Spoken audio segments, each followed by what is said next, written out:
record on stop. So guys, today I'm going to discuss the another important topic of B.Ed, Right to Education Act 2009, right? So what is the Right to Education Act 2009? It is also known as RTE Act 2009. It was passed by the Parliament of India on 4th August 2009, लेकिन but came into force in 2010. Okay, it was 86th constitutional amendment. Okay, and inserted in the Article 21A in the Indian constitutions. Abhi just under the last topic I finished, universalizations of elementary education. You have seen over there that Article 21A, right? So this Article 21A of Indian Constitution states that the state shall provide free and compulsory educations to all children of 6 to 14 years in such manner as the state may be the law determined. Right, guys? So guys, you should remember here, जो educations होता है ना, education comes under concurrent list. Okay, education state subject भी है और education central subject भी है. लेकिन जो article है 21A, right, RTE Act 2009 का, वो क्या कहता है कि फ्री एंड कंपल्सरी एजुकेशन मिलनी चाहिए सभी बच्चों को from the age of 6 to 14, लेकिन ये रिस्पॉन्सिबिलिटी किसकी है? स्टेट की है, right? Because central gives the grant to the state. अब कुछ एक प्रोविजंस हैं, ओके, आपको यू शुड नो. तो we discuss one after the other what are the RTE provisions, significance या recommendations. Okay, whatever you can say that. Okay, whatever the questions come, you have to write such provisions, significance and recommendations. अब ये act क्या कहता है? The act provides for number 1, free and compulsory educations to children until they complete their elementary education in a school in the neighborhood. Okay, मतलब elementary education उसको देनी है. Okay, चाहे वो उसकी एज चाहे 16 साल भी हो जाए, 18 साल भी हो जाए, राइट? तो फ्री एंड कंपल्सरी एजुकेशन देनी है चिल्ड्रन को, एलिमेंट्री एजुकेशन, राइट? सेकंड क्या है? ये एक्ट क्या कहता है? The act makes it clear that compulsory education implies that it is an obligation on the part of government to ensure the admission, attendance and completions of elementary education of children between the age of 6 and 14. The word free indicates that no charge is payable by the child which may prevent him from completing such education. मतलब इसका क्या meaning है? अगर कोई बच्चा drop out हो जाता है, ठीक है, बीच में छोड़ जाता है, तो this is the responsibility school को लेनी है, गवर्नमेंट को लेनी है, उसकी एडमिशंस को इंश्योर करें, अटेंडेंस को श्योर करें. ये सोल रिस्पॉन्सिबिलिटी स्कूल की ही है कि भी बच्चे को चाहे उसके घर से पकड़ के लेके आए, ओके, लेकिन उसको एलिमेंट्री एजुकेशन उसको कंप्लीट करवानी है. और फ्री का मतलब ये है कि उससे कोई भी चार्ज नहीं लिया जाएगा इस एजुकेशन को कंप्लीट करने के लिए. ठीक हो गया? Number 3, this act provides for the admission of non admitted child to the class of his appropriate age. Okay, इसका मतलब ये है कि सपोज करो कोई बच्चा है, वो स्कूल ही नहीं गया, मतलब उसकी उम्र कितनी होगी? 15 साल, 14 साल, 12 साल उसकी उम्र होगी, तो वो 12 साल तक स्कूल ही नहीं गया या 14 साल तक. तो 14 साल 10th वाला बच्चे की उम्र 14 इयर्स ही होती है ना, आपने देखा होगा, राइट? तो उसको आप डायरेक्ट 8th क्लास में या 10th क्लास में एडमिट करवा सकते हो. Okay, no need he has to start from first, ऐसा नहीं है. अगर उसकी एज 14 इयर्स है तो then school can enroll him और her directly to the 8th class या 10th class according to the age. Okay. और क्या है RTE provisions, क्या कहता है ये Right to Education Act? Mention the duties of the respective governments, the local authorities and parents in ensuring the education of a child. तो guys ये याद रखना, ओके, ये सिर्फ टीचर का काम ही नहीं होता स्कूल के अंदर पढ़ाना, है ना? You have seen the parents say that हमारा बच्चा सही नहीं पढ़ रहा, टीचर ठीक नहीं है. तो ये this is the responsibility of parents also to give the proper time, right? So it is a responsibility of the government, it is a responsibility of the teacher, it is the responsibility of the parents in order to ensure education for the children, at least elementary education. Okay. Next क्या है? This act prohibits. Okay, ये क्या क्या act और क्या क्या किस चीजों को रोकता है, स्टॉप करता है? Mental harassment and physical punishment. Okay, मतलब there should be a no physical punishment. ये एक्ट कब आया? 2009 में आया ना. 2009 से पहले क्या था? There was lot of physical punishment was given by the teacher to the student. तो गाइस एक बात याद रखना कि अगर आप बच्चे को मारना तो बड़ी दूर की बात है, राइट. आप अगर उसको कोई हाथ उठा के या स्टिक उठा के डरावा भी देते हैं, उस डरावे से भी बच्चे की जो पर्सनालिटी होती है वो बिल्कुल ही बदल जाती है, राइट. तो इस पनिशमेंट का गलत असर पड़ता है.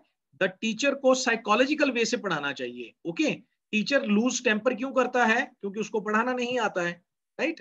तो ये एक्ट रोकता है कि भाई कोई मेंटल हरासमेंट नहीं देनी है बच्चे को, कोई फिजिकल पनिशमेंट नहीं देनी है बच्चे को.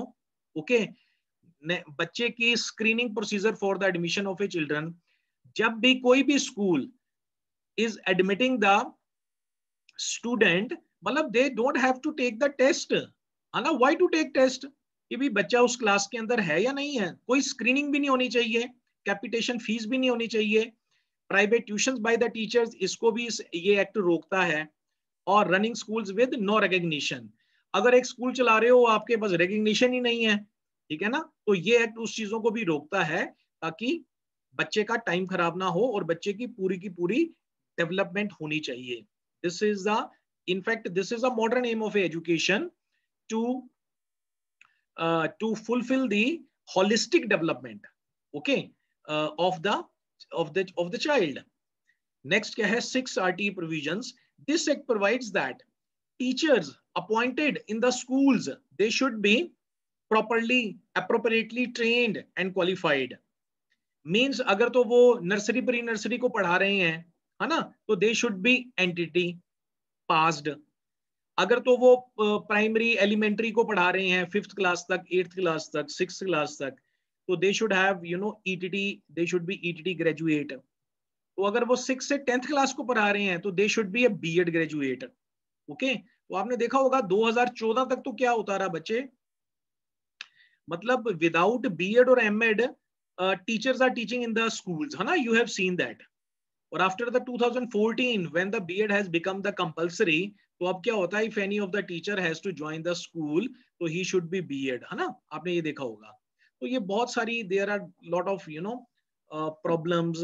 तो ये इन एक्ट के थ्रू, पॉलिसीज के थ्रू ये सारी की सारी सॉल्व होती जा रही हैं, because India is a developing country, it is not a developed country. Next provisions क्या है? It also says that there should be a no urban rural imbalance in the teacher posting. मतलब एक कोई teacher है, मतलब this is the, ये भी RTA act इस चीज को रोकता है. सम आपने देखा होगा सम टीचर दे से दैट कि they have to get the appointment in the urban areas. Okay, तो अर्बन एरियाज में जाएं, रूरल एरियाज में जाएं, कहीं भी टीचर की पोस्टिंग हो सकती है. This act also provides the prohibitions of employment of teachers for non educational works. मतलब स्कूल या कोई भी पर्सन टीचर को कोई और एक्स्ट्रा काम नहीं देगा, लाइक सेंसस के लिए जाओ, इलेक्शंस के लिए जाओ, है ना, आपने देखा होगा टीचर्स जा रहे होते हैं इन पर्पस के लिए. तो ये एक्ट कहता है, मतलब बीइंग ऑफ ए आपको teacher, you all are going to become teacher, तो you should know this act.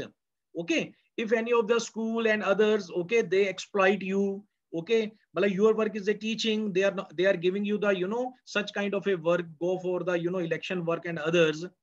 तो ये एक्ट के थ्रू आप मतलब you can appeal. next provisions क्या है? 8th one, it specifies standards and norms of pupil teacher ratio. मतलब there should be a pupil teacher ratio. मतलब अर्लियर क्या होता था, 100 बच्चों के पीछे एक टीचर पढ़ा रहा होता था, तो अभी actually PTR people teacher ratio तय की गई है. मतलब 30-35 बच्चों की क्लास होनी चाहिए, उसके पीछे there should be one teacher who has to teach to the 35 students, right guys? next all, अगर हम conclude करें तो this act states that The curriculum should be developed in consistency with the values preserved in the Indian constitutions and that which would take care of the all round development of the child. मतलब ये act ये कहता है कि जो curriculum है, जो syllabus है, जो बनना चाहिए, वो जो वैल्यूज हैं हमारी कॉन्स्टिट्यूशंस की, उसको ध्यान में रख के बनना चाहिए और साइड बाय साइड ऐसा करिकुलम होना चाहिए कि उस करिकुलम को पढ़ने के बाद बच्चे का holistic development, all round development होना चाहिए. Okay, and the curriculum should build on the knowledge of the child, his potentiality and talents, help make the child free of trauma, fear and anxiety via a system that is both child centric and child friendly. Right? तो आज का भी मोटो आपको मालूम है ना क्या है, राइट? आप ये देखें गाइस, जितनी भी स्कूल में बिल्डिंग्स हैं, जितना भी इंफ्रास्ट्रक्चर है, it is for the child. Child is not for them.